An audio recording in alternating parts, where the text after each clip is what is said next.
Hi Lacey, Dale, K433 here to do another Lost in the Collection episode. This is the November 2021 episode edition.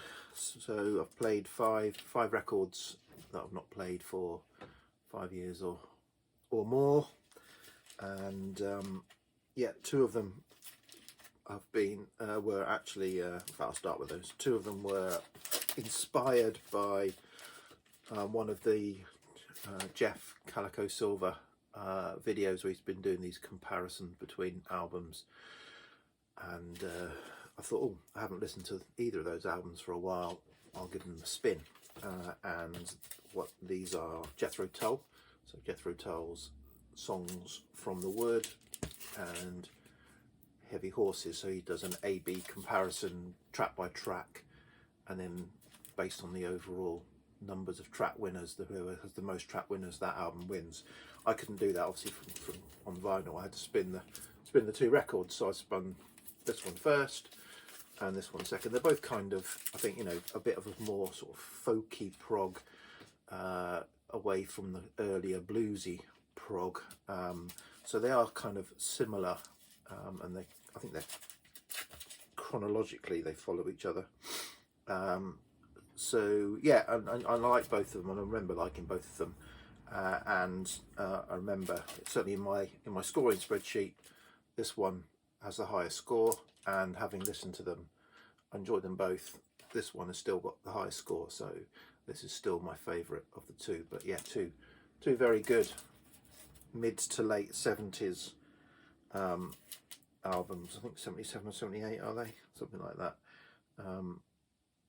Yeah, well worth giving a listen to. Enjoyed them both. Okay, another one I listened to in I'm going to try and have a bit of a purge at the moment, so I picked out some records to purge. I want to try and get rid of 10% of my collection is a challenge I've set myself for the winter. Whether I can achieve that or not is unlikely. So I managed to pull out 50 or 60 albums that were kind of, yeah, no problem, and then the next 50 or 60 I needed to listen to, and about half of them have gone back in the collection, so it's going to be a bit of a struggle. But this was one of them, Gene Clark's Two Sides to Every Story, which is 77, as yes, 77. So, you know, this is the next album after No Other that Gene Clark put out, but this seems to be a kind of a return back to some of the more kind of country rock style. You know, it's not No Other Part 2. Certainly it seems to be more like some of his earlier records, or some of his Dylan and Clark records, and from what I can tell, I've got one of those, I think. So yeah, it's staying, so I enjoyed it.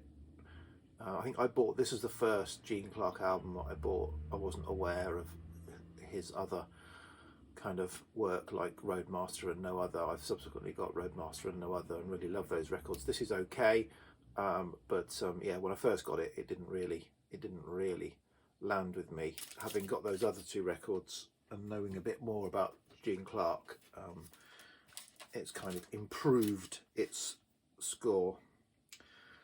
So this one is jazz soundtrack or score, actually. So it's purely the instrumental jazz music, some of it extended beyond what was used in the film from the 60s film Alfie, Michael Caine film.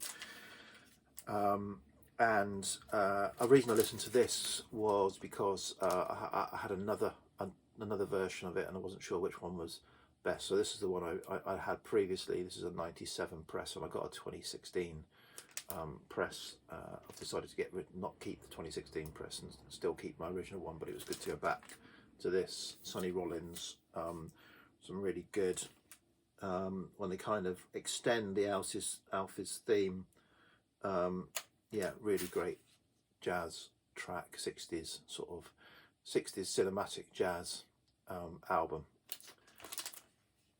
Okay, and then finally an album. So this is an album I have struggled with, probably because of one track. So this is Bookends, Simon & Garfunkel's Bookends, and it just never, you know, this is kind of often called out as people's favourites. You know, to me, Bridge Over Troubled Water is an album that I grew up with as a kid because it was with my parents' album record collection, and you know, there is nothing is a patch on that album. That is just by far their strongest album in my view, because it's one that I say I know and love every second of. This I enjoyed. I was going to get rid of it. I struggle. I still, you know, just doesn't. The Voices of Old People bit just a bit clunky to me. You know, I mean, other people say it's, you know, it's a brilliant album, sort of a concept album, and it all flows. But to me, no, it's an album, a bit of a hodgepodge of an album. But like I say, I just might not be getting it. But putting that track to one side, I enjoy the album enough to keep it. So it was going to go. I mean, it's a beautiful copy that I've got here, UK copy. It was going to go, but it's now staying. So yeah. So as you can tell, sort of a number of albums. Well, I'm not showing you the ones that are going. So, but a number of albums there that have survived the cull, survived the purge. Okay, so that's it. Five records revisited that I've enjoyed. Cheers, VC. Bye.